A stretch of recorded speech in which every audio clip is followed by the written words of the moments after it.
পৰিৱেশ দিৱস বা এই অৰ্ধ শতাধিক বৰ্ষ জুৰি সমগ্ৰ বিশ্ব পৰিৱেশ দিৱস উদযাপন কৰি আহিছে। আজি মৰিগাঁৱতো বিভিন্ন বিদ্যালয় মহাবিদ্যালয় ইত্যাদিবিলাকত অনুষ্ঠিত হৈছে আৰু মৰিগাঁও বালিকা উচ্চতৰ মাধ্যমিক বহুমুখী বিদ্যালয়ত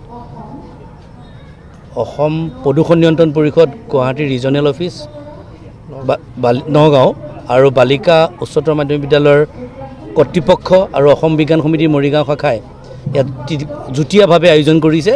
অতি সুন্দৰ অনুষ্ঠান।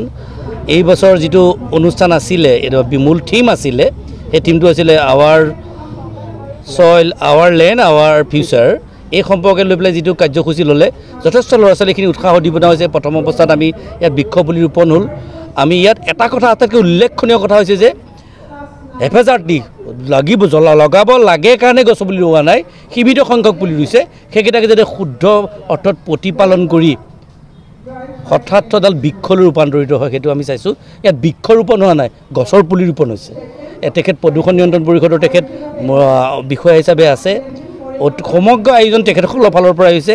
ইয়াত আমাৰ মৰিগাঁও মহাবিদ্যালয়ৰ ডক্টৰ অৰুণিমা শৰ্মাই এটা গৱেষণামূলক বক্তৃতা আজি দিলে আজি থিমটোৰ ওপৰত। তাৰ লগতে অসম বিজ্ঞান সমিতিৰ কেন্দ্ৰীয় সম্পাদক হিচাপে ময়ো এটা বক্তব্য ৰাখিলোঁ। আল্টিমেটলি মুঠতে অনুষ্ঠানটো এটা সৰ্বাংগ সুন্দৰ অনুষ্ঠান হৈছে বুলি ক'লে যথেষ্ট কথা আহে মনলৈ। এতিয়া আজি বিশ্ব পৰিৱেশ দিৱস কি ক'ব আচলতে? তাৰমানে আমি আজি বিশ্ব পৰিৱেশ দিৱস এইকাৰণে পালন কৰিছোঁ, বিশেষ আমাৰ উঠি অহা প্ৰজন্ম সিহঁতক সজাগ কৰিবলৈ এনেকুৱা পদক্ষেপ লৈছোঁ আৰু ভৱিষ্যতেও আমি লৈ থাকিম। আৰু সিহঁতৰ আমাৰ যিখিনি নেকি বাৰ্তা, সেই বাৰ্তাবিলাক সিহঁতে সমাজত লৈ আৰু চাৰিওজনৰ মাজত বিয়পাই দিব। আৰু এনেকৈ মানে এইটোৱে আমাৰ উদ্দেশ্য আছিলে। দেখা যায় যি প্ৰদূষণ নিয়ন্ত্ৰণ বৰ্ডৰ বহু কৰণীয় থাকে, বিশেষকৈ মৰিগাঁও জিলাত বিশেষকৈ মৰিগাঁও জিলাত যি জধে মধে চলে ইটা ভাটাৰ দৰে বিভিন্ন কৃষিভূমিসমূহত যি গঢ় লৈ উঠিছে কাঠফুলাৰ দৰে, তেওঁলোকে বেছিভাগ আচলতে বৈধ নথি পত্ৰ নাথাকে। এনেকুৱা ক্ষেত্ৰতো প্ৰদূষণ নিয়ন্ত্ৰণ বৰ্ডে মাজে মাজে পৰীক্ষণ কৰি থোৱা গম পোৱা গৈছে। সেইটো আপুনি কি ক'ব? যিবিলাক অবৈধ থাকে সেইবিলাক আমি কেতিয়াও পাৰ্মিশ্যন নিদিওঁ। আমাৰ নজনাকৈ বা আমাৰ হয়তো হ'ব পাৰে, কিন্তু তেনেকুৱা যদি আমাৰ নজৰত আহে আমি লগে লগে আমি তাৰ কাৰণে ব্যৱস্থা গ্ৰহণ কৰোঁ চৰকাৰীভাৱে। তাৰ কাৰণে আমি লাগিলে ক্ল'জাৰ ন'টিছ দিয়া যায়, তেনেকুৱা আমি ব্যৱস্থা লওঁ। আমাৰ নিয়ম কানুন মানিবই লাগিব। আমাৰ নিয়ম কানুন নামানাকৈ কোনো মানে ব্ৰিক উদ্যোগ স্থাপন কৰিবই নোৱাৰে। আৰু যদি কোনোবাই কৰিছে লুকাইছে সেইটো আমাৰ ন'টিছত জনগণে যদি আনি দিয়ে আমি নিশ্চয় সুব্যৱস্থা ল'ম। তাৰ বিশেষকৈ মৰিগাঁও জিলা যথেষ্ট শেহতীয়াকৈ যি গ্ল'বেল ৱাৰ্মিঙৰ যি আচলতে এটা প্ৰভাৱ পৰিছে, এই ক্ষেত্ৰত প্ৰদূষণ নিয়ন্ত্ৰণ বৰ্ডৰ যথেষ্ট কৰণীয় আছে বুলি আমি ভাবোঁ। আপুনি কি কৈ আছে? আমি কৰি আছোঁ। আমাৰ একচুৱেলি নগাঁৱত কৰি আছিলোঁ মেইনলি।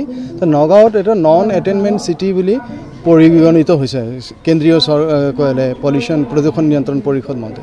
তো তাৰ কাৰণে আমি বিভিন্ন কাৰ্যসূচী গ্ৰহণ কৰিছোঁ। জাবৰ জোঁথৰ যধে মধে আগতে যে জ্বলাইছিলে সেইটো বন্ধ কৰাৰ কাৰণে পদক্ষেপ লোৱা হৈছে। গছ গছনি ৰোপণ কৰা হৈ আছে।